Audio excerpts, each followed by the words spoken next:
Bismillah ar-Rahman ar-Rahim. Assalamu alaikum rahmatullahi wa barakatuh. Welcome to another episode in the series Dawah Ilallah, as we go through the comparative sciences, and inshallah we will learn how, through this series and other lectures from other people as well, how to be effective da'is, how to call people to submit to Allah, and after submitting to Allah they will learn to practice upon Islam, practice upon submitting to Allah. We've been looking at the last few episodes at some of the ideas that people have about Islam, and we're not going through it in exactly a scholarly way. We're not doing it in the typical way that perhaps one of the more knowledgeable scholars will be doing it. I'm not a knowledgeable scholar. I'm knowledgeable in comparative studies, but I'm not knowledgeable on other areas.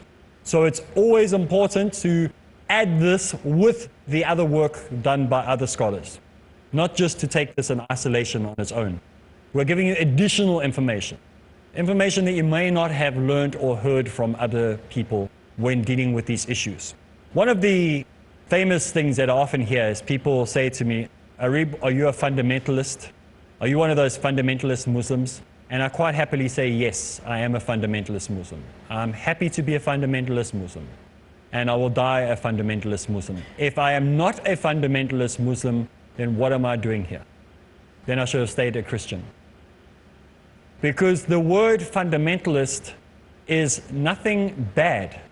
It only has good connotations.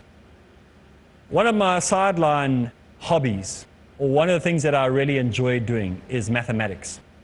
But not 1 + 1 mathematics, not multiplication, addition, and subtraction and division. I enjoy theoretical mathematics. I enjoy those nerdy types that sit there trying to calculate how things work, why things are. Theoretical mathematics, not real life 1 + 1 stuff. In theoretical mathematics, I've often looked at, can we prove the resurrection of the dead? Can we prove God? Can we prove the life hereafter? Can we prove all these different things that often we as Muslims would like to have concrete proof for? So I do this as a hobby. And sometimes my theories come out, sometimes they don't work so well. And I think, oh, I've figured it all out. And I put it on the internet, and then within like 5 minutes, some genius has proved my theory wrong. Because I had never studied to be a theoretical mathematician. It's a hobby. Like somebody maybe wants to learn to paint, or I like doing things like that. So I'm one of these a little bit on the weird side. Now, maybe not a little bit, maybe a lot on the weird side. So I like strange things like that. But there are fundamentals that are involved in mathematics that you need to know, even if you're a theoretical mathematician. Without the fundamentals of mathematics, there is no mathematics. And perhaps this is why Christianity battles with numbers, because they haven't got the fundamentals of mathematics right. If you're claiming that something is 1, it cannot be 3. If you're claiming that something took 3 days and it actually took 1 day, then there's something wrong with your mathematics. So the fundamentals of mathematics are required for you to just do simple arithmetic, let alone complex equations. We call that fundamentals of mathematics.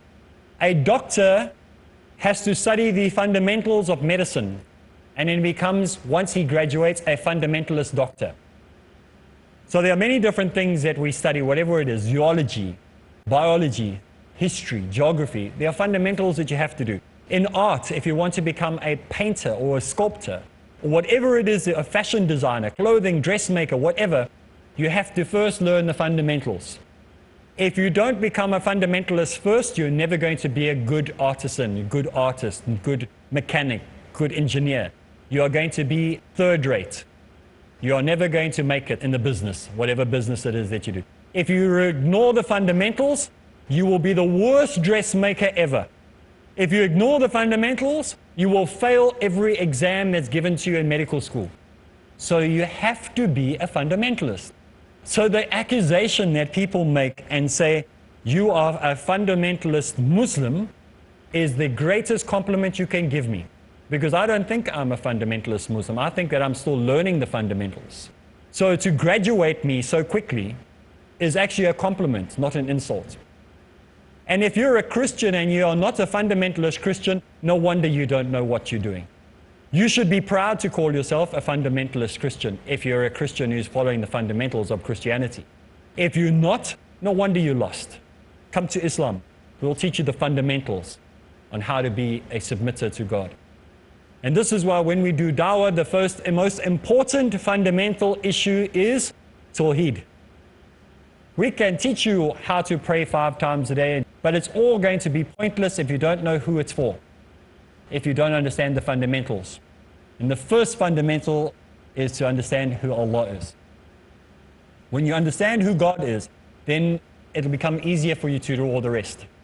But without the fundamentals, the first fundamental in place, it becomes very confusing. And that's why we find many people have been Muslims for years and years and years battle.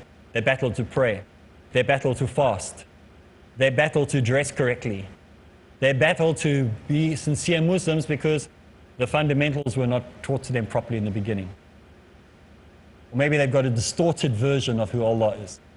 And therefore everything else falls apart. So you have to have the fundamentals done right. So we have to understand that if somebody calls you a fundamentalist Muslim, do not say, no, we're not fundamentalists. You never say to somebody that you're one of those middle of the road, we're not one of those type. No one else would dare to call themselves a 50% good doctor, a middle of the road psychiatrist. You wouldn't go to that person. You want the person who's the best in their field. So never be apologetic when somebody says you are a fundamentalist. So every one of us should be a fundamentalist Muslim. We should all be proud to call ourselves as fundamentalists. We should not be apologetic for it. So whenever we look in the dictionary, we don't find in the dictionary where it says fundamentalist and next to it says Muslim extremist, Muslim bomber, suicide bomber. It doesn't say anything like that. It says a person who practices on the fundamentals, the basics of his teachings. And so never ever allow somebody to make you feel guilty about the fact that you are proud and you are a fundamentalist in following the teachings of Islam. Fundamentalist is one issue. The second issue is extremist. People say, oh, you're an extremist. Yes, that's also true. I'm a double package. I'm a double barrel. I'm the best of the best. I am an extremist believer in Tawheed. We believe it in the highest degree. We don't have a wishy-washy, half-hearted understanding of Tawheed. We are an extremist in that belief. We don't have a half-hearted, wishy-washy, who cares what goes type of prayer life. We have an extremist version of how to perform our prayer. We don't rush it. We take our time. If you can't make it, carry it. If you can't do your prayer properly on time, carry it over where you can do it properly. Don't just do it half-heartedly, then it's not accepted anyway. There has to be an intention behind what you're doing. There has to be a concentration on every move. There has to be a concentration of every sound that comes out of your mouth. Don't just do it, oh, well, we better get it over with. Better get it just done. Yes, there is rewards in doing it, but there are more rewards in doing it properly, on doing it the way it was prescribed for you to do it, than just doing it to get it over with. It's like somebody who goes to, again, I'm going to give an analogy of gymming or working out. You've seen those guys, they go to gym and they've got those dumbbells and they go, I did 20, hey, look at that. And it's done, like 15 minutes. Nothing happened there. All you did is stress out your muscles. Yes, they will get growth, but there won't be any strength in that growth. So they get big muscles, they get nice definition, but you ask them to carry a box and they, oh, I can't, because it's not real muscle. It's not real power there. And they can only hold it for like 3 seconds and they have to drop the box because it's too heavy for them to carry. And you get this little scrawny guy, not very well built or anything, he's carrying the box and no problem. Because if you really want to define and get strength and not to get big muscles, but to have power, you go maybe up a bit faster, but you go down very, very slowly. You want to break that muscle down and rebuild it. And so it becomes stronger and stronger and stronger and more powerful. No different in Islam. You can do it to get it over with. And yes, you will get the rewards for it. But really, you're missing out 90% of the reward, of the closeness that you'll develop. The reward that Allah says, look at the servant of mine who's doing it for the right reasons. He's not doing it to get it over with as quickly as possible. So we have to have intention behind why we are doing it. It's not there to just do it and get it over with. So if you're an extremist, You want to go to the extremes, just like that guy in gym who goes to the extremes. No, he's so bad, he takes so much time with each repetition because he's concentrating, what they call you're zoning in on that specific muscle group. Let's take a break. When we get back from the break, we'll continue, inshallah.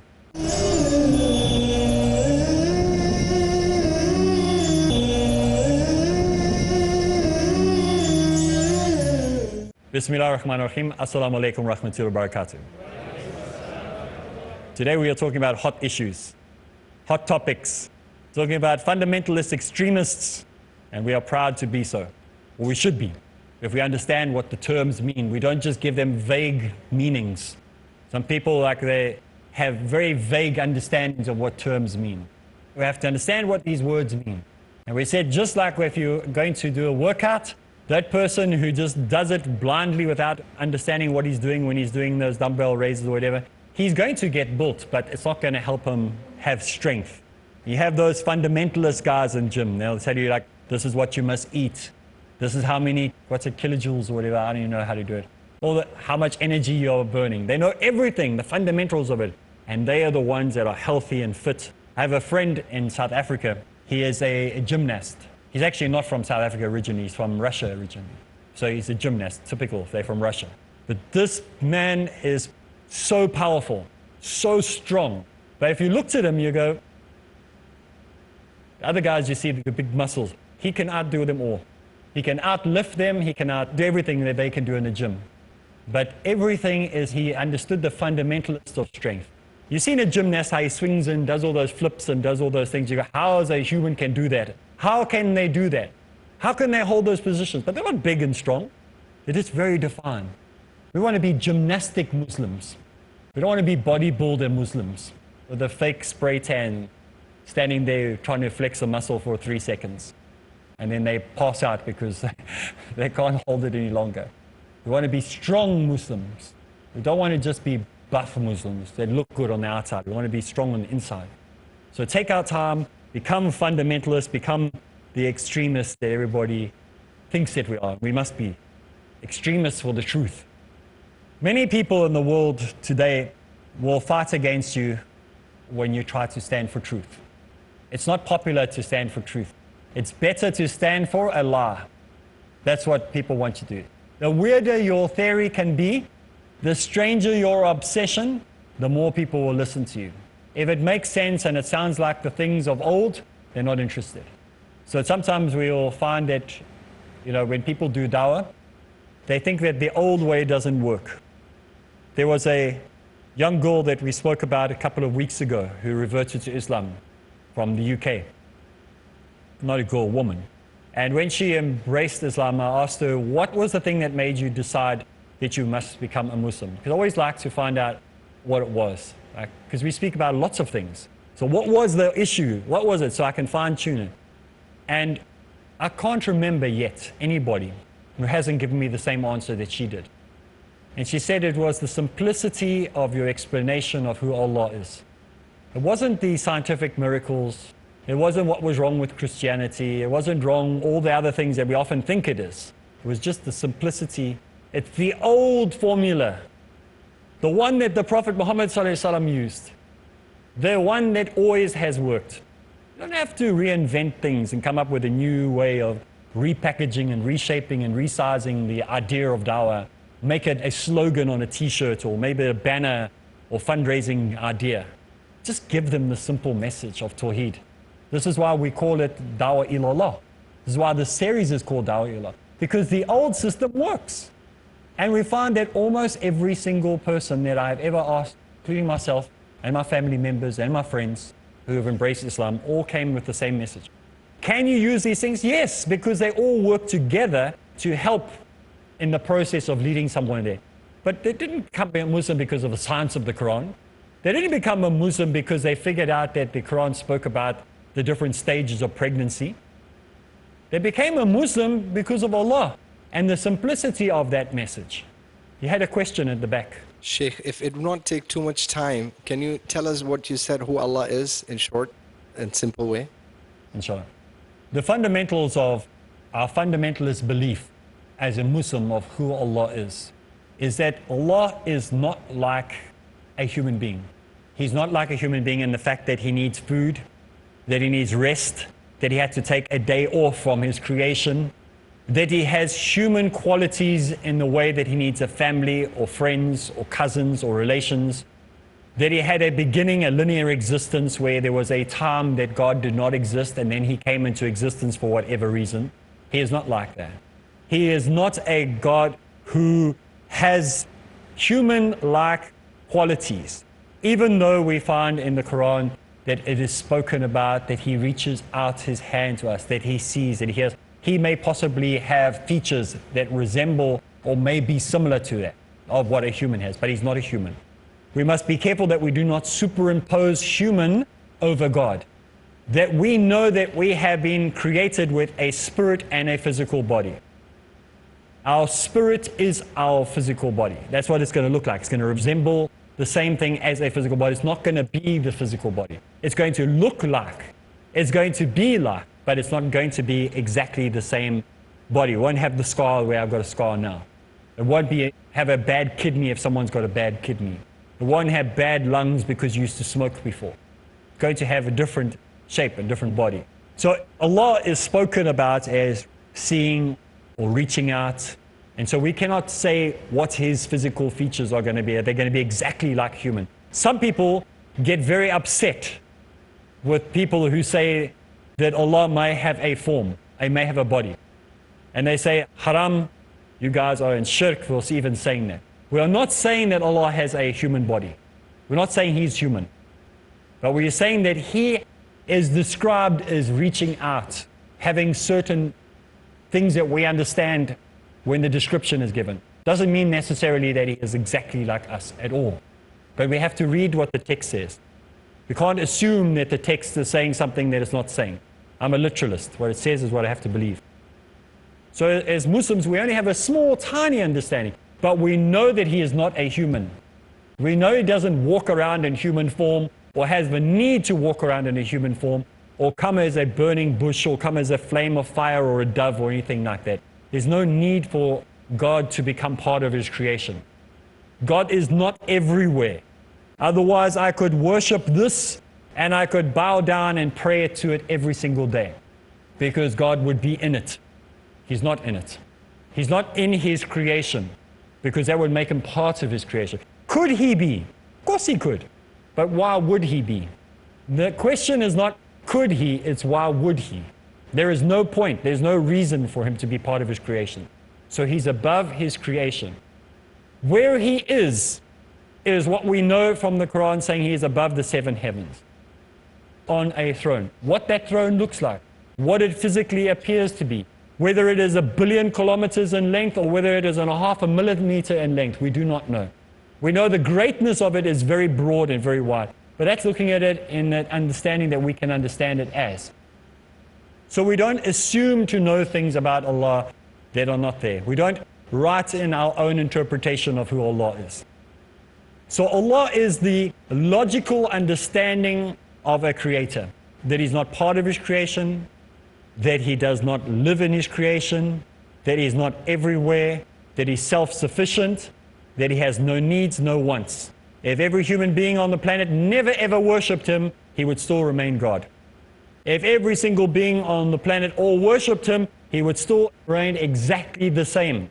He does not change in shape or size or form to suit the needs of the day because of how much people worship Him. Like the pagans believed that God changed depending on how people prayed to Him. And some gods died because the people stopped worshipping them. This is not possible with Allah. He cannot give Him human logic to the understanding of God. He exists in every single moment of time. It may be very mathematical for you to, this may be where my theoretical mathematics suits me, where it helps me. If you imagine a ruler, you know where you draw lines with a ruler from 1 to 30? If you live outside of America, 1 to 30 centimeters. If you imagine that every single millimeter on that ruler, a line going off in 360 degrees on every 100th of a millisecond of a millimeter. So all the way, you'd basically just have a round circle of solid lines. But actually there would be lines going off in every direction.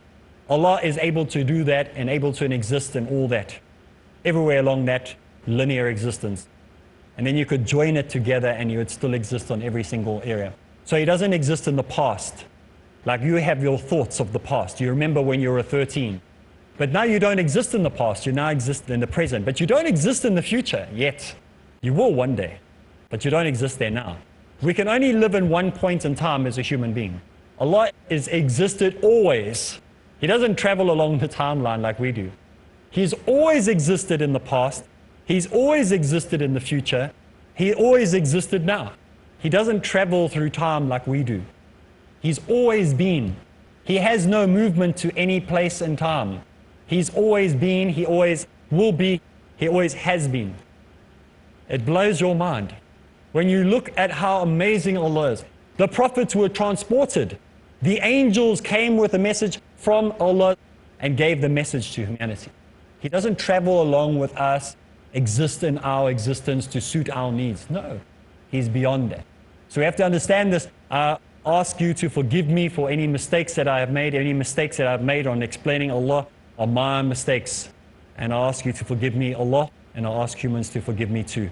And if you want to know more about Allah, I beg you to go and research and find out from Muslims, responsible fundamentalist Muslims, how to come closer to Allah. So from me, Areeb Islam, and everyone else here, Assalamu alaikum wa rahmatullahi wa barakatuh.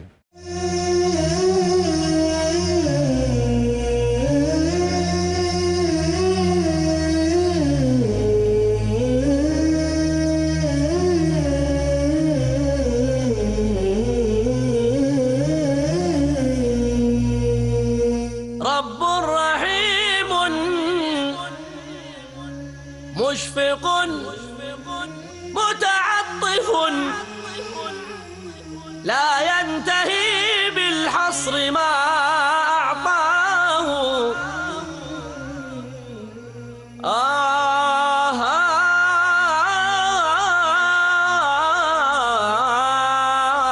رب رحيم مشفق متعطف